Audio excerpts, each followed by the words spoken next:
Alright, this video is for Wade 3767. Yeah, I got it wrote down right. And he was asking about stock brakes on John Deere. Well, only manual shift John Deere I own was my daughter's STX38. So I'll demonstrate on this one. You're trying to figure out how to put it back together. I'm going to do you one better. I'm going to tear hers down, show you every piece to it. This is what it looks like. This is what it's supposed to look like. The only way you can adjust these, for starters, is this bolt right here. It's not like your Craftsman's where there's an adjustment up in here.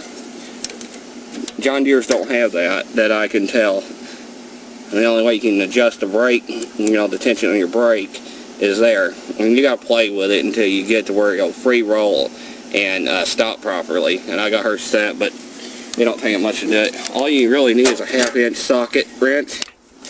And I'll take all this apart and I'll show you. I'll take apart piece by piece and I'll show you. First one you need to remove is the center where your brake arm fits. I don't really pull this pin up here. There's no point. But all you do is take that off. Don't drop it. And make sure you don't lose all this stuff. And there's a washer beside this flat piece that goes on the inside. Make sure it goes the way it should go together. Let me show you. See how there's a washer right here? That needs to go like shown. Now I'm going to tear it apart and show you, and I'll put it back together. And your next one you need to take off. I don't know, you can see it down here. It is. But this bolt right here, because it's got a rest right here for your brake arm. That should be loose enough. And it'll have a washer and a bushing once I take it off. Alright, and then it'll dangle down like that. But you'll have a washer right here, and there's a bushing that slides right in here. You keep all that together, and then finally, and this will release the brake arm, is this piece right here.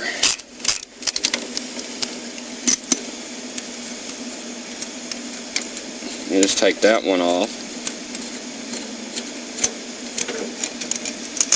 and you'll have that piece to that one. Then you take your washer off and your brake arm off, and just let your brake arm dangle. Alright, here's the important part. Granted, we've already fixed hers and we oiled all this. There's your brake shoe. See right there?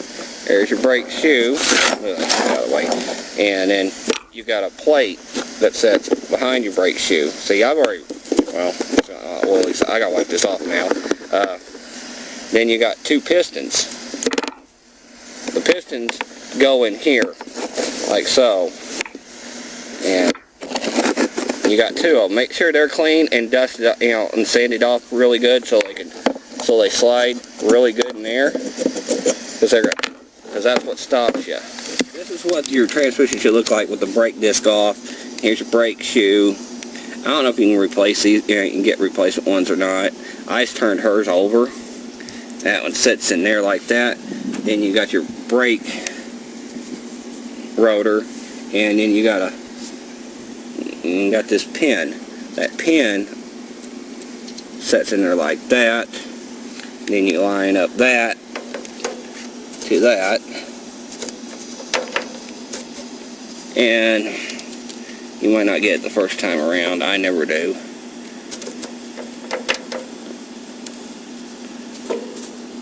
And there she is, like that.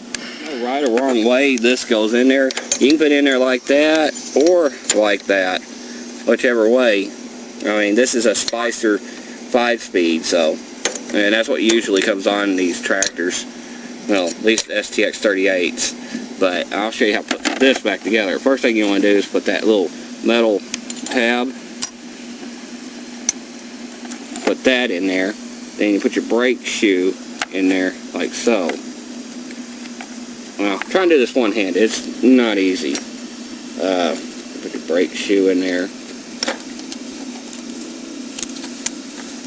And it should be really loose. If not, you don't have to play with it until it does. Like I said, I'm doing this one-handed, and her brakes actually work. I can actually get them to work again.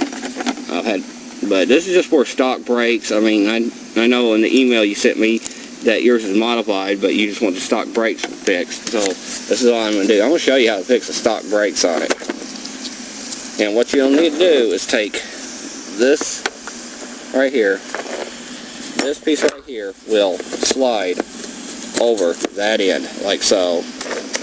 And then you want to put this one in, like so. And then don't put those little pins in. Can you see them or not? The little pins, don't put them in just yet. Those come in afterwards. Otherwise, you'll be chasing these damn parts everywhere. But you just put it back together like so. I'll get it pretty much set up and I'll show you what to do with the little ones. That one snugged up there. Let's just show you how this works. Take that pin like that. See right there? You slide those in like so. And that's what pushes. See this arm right here? See how it's bent? That's what operates this. And the other one just like it. That's what operates that and makes it, you know, makes your brakes work. But you put it back together like so. Then you can put that in there. And that'll hold you up for a little bit. I mean, it'll start falling, but if you know how to balance it, it's fine. But, and then you just reassemble it like so. And this piece goes, and you make sure to have this put together just like this, otherwise it doesn't work properly.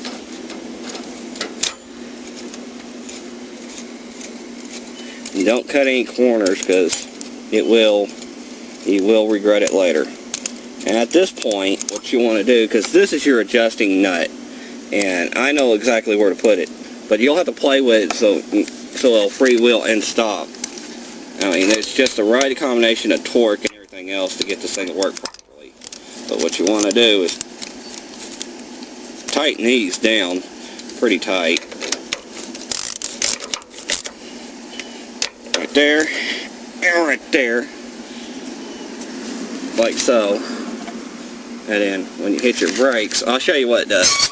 Hit your brakes, that smashes that down.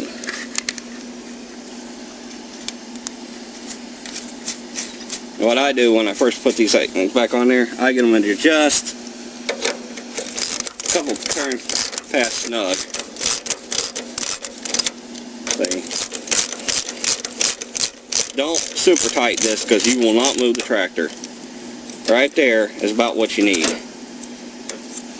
Because I'll put the wheel back on it and I'll show you. If I can't start it up right now, and I'll roll it and I'll show you the difference in park and in freewheel. And this should get you some brakes. At least slow you down, if not stop you. Alright, most of your Peerless 5-speeds, Foot, Spicer, and anything with that disc setup, it will be set up the same way. Even your MTD transmissions are like that too. When you, the brake setup is like that. The only ones I've seen that are different is that Hydro. It's got an internal brake, and the Cub Cadet, which has got an internal brake too, which I don't know how to get into either one of these. But I do have experience with these damn brakes, because every tractor I get, the brakes are bad. That one, there was only one I bought that actually had good brakes. This one did not have any brakes at all when we first got it. But all intents and purposes, we could knock this thing down on the ground. Okay. Push her down. Lock the brake in place. This is about the only way I can tell you. See, now she stopped. If you don't have this right, it will not move at all. When you start the tractor, if it feels like it's dragging or you start smelling a brake smoke, just back off that center nut on that brake caliper, the one that operates the brake arm. Back it off a little bit until you got freewheel and you know, and brakes. But, you know, all your Peerless, Foot, and, you know, transmissions like that are set up the same way. It's the only way you can adjust the brakes on them. I mean, I've done them in all types. This, you know, like, I think this one's a Peerless. That one might be a Spicer too. I always thought it was a Peerless, but I think it might be a Spicer. I never really looked at it. There's no tag or anything on it either. Never really had that transmission out. But I know this one's a Spicer, and I know that one out there is a Peerless. The 6-speed Peerless, so but shit, you know, that one didn't have no brakes either, and I fixed it. But this is to fix your stock brakes on your John Deere. If you have that set up, if you don't have that set up, then I don't know what, you know, I don't know what I can do to help you. But I just hope this helps you out. All right, I am out.